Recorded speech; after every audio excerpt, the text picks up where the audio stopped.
Master মশাই ডাকটা যে ভয়াবহ হতে পারে তা কিন্তু বুঝিয়েছিলেন সুমন্ত মুখোপাধ্যায় 1986 সালে রিলিজ হওয়া তপন সিনহার আতঙ্ক ছবিতে। আজকের আড্ডা তপন সিনহার আতঙ্ক ছবিটিকে নিয়ে।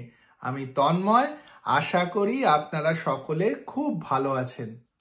কলকাতা থেকে আজও যে দাদাগিরি চলে গেছে তা নয়। আমার ছোটবেলায় পুজোর চাঁদা নিতে যখন পাড়ার দাদারা আসতেন, বাবা সব সময় খুব উত্তেজিত হয়ে যেতেন। আমাদেরও খুব ভয় করত, মনে হতো এ পুজো না জুলুমবাজি। সেই রকমই সময়ের ছবি আতঙ্ক।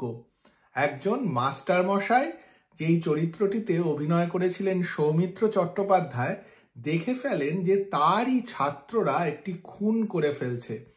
সেই খুনটি যখন সে দেখে ফেলে তখন তার মধ্যে অনেক রকমের দ্বিধা তৈরি হয়। উনি কি পুলিশকে বলবেন? উনি বিশ্বাসই করতে পারেন না যে ওনার ছাত্ররা এরকম একটা কাজ করতে পারেন। ছাত্ররা মাস্টারমশাইকে থ্রেট দিতে থাকেন। এরপর যখন মাস্টারমশাইয়ের ছেলেকে ছাত্ররা পিটিয়ে দেন, তখন মাস্টারমশাই প্রতিবাদ করার জন্য তৈরি হন। প্রতিবাদের জন্য মাস্টারমশাইকে কিন্তু কষ্টও পেতে হয়। এই নিয়েই ছবি আতঙ্ক। আতঙ্ক ছবিটা আমি হলে দেখিনি, টিভিতে দেখেছি। তবে টিভিতে দেখে যতটা ঘাবড়ে গেছি, আমি শিওর হলে দেখলে আরো বেশি ইম্প্যাক্ট হতো। আমি শুনেছি যে সেই সময় আতঙ্ক ছবিটি হিট হয়েছিল। তাহলে ভেবে দেখুন তো, দর্শক এইরকম ধরনের, যাকে আমরা আর্ট ফিল্ম বলি, সেই রকম ছবিও হলে গিয়ে দেখতেন। ছবিতে একটি গল্প দেখানো হয়েছে। সেই গল্পটার মাধ্যমে সামাজিক অবস্থাটাকে দেখানো হয়েছিল। কোনো পলিটিক্যাল প্রোপাগান্ডা নেই, শুধু রিয়েলিটি। যাদের বাড়িতে এই ধরনের ঘটনার একটু রেশও আসতো, তারাও নিজেদের পরিস্থিতিটাকে ছবির পর্দায় দেখতে পেয়েছিলেন। এই ছিল পরিচালকের স্কিল। আর এই রকম স্কিল কিন্তু আজকাল অতটা দেখা যায় না। তবে এই বরেণ্য পরিচালকেরা আমাদের জন্য যেই অ্যাসেট রেখে গেছেন, তা দেখে দেখেই আমরা আজও মুগ্ধ হয়ে যাই। খুব দুঃখের বিষয় যে সেই সময় আতঙ্কর মতন ছবি রেলেভেন্ট ছিল, আর আজও এত বছর পর সমাজের অনেক জায়গায় ইকুয়ালি রেলেভেন্ট।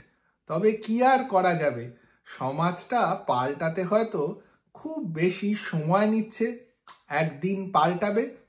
আতঙ্ক ছবিতে ফিরে আসা যাক।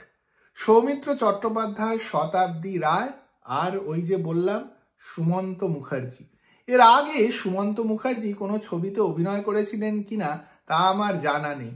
তবে আতঙ্কতে যখনই উনি সৌমিত্র চট্টোপাধ্যায়ের চরিত্রের বাড়ির জানলার সামনে এসে দাঁড়াচ্ছেন, তখনই কিন্তু প্রত্যেকটা দর্শক ঘাবড়ে যাচ্ছেন।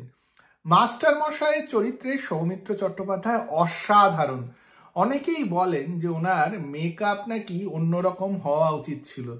মেকআপে কি হবে, ওনার এক্সপ্রেশন এত সুন্দর যে তা না দেখলে বিশ্বাস হয় না। আতঙ্ক ছবিতে শতাব্দী রায় আর প্রসেনজিৎ চট্টোপাধ্যায়ও খুব ছোট রোলে রয়েছেন। খুব আন্ডারস্টেটেড অভিনয়। এইসব কমার্শিয়াল অভিনেতা অভিনেত্রীরাও কিন্তু যখন সুযোগ পেতেন একেবারে ফাটিয়ে অভিনয় করতেন এইসব ছবিতে।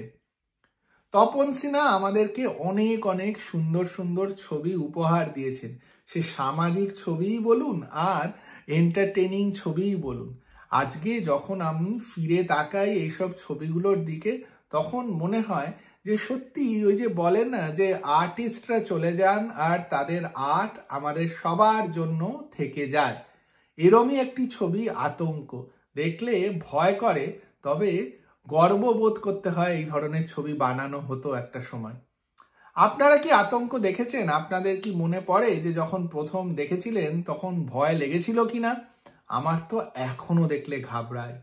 এখনো দেখলে মনে হয় যে বাবা আর মা বাড়িতে একা আছে, যে লোকটি দরজা নক করছে সে যেন একটি ভদ্র লোক হয়।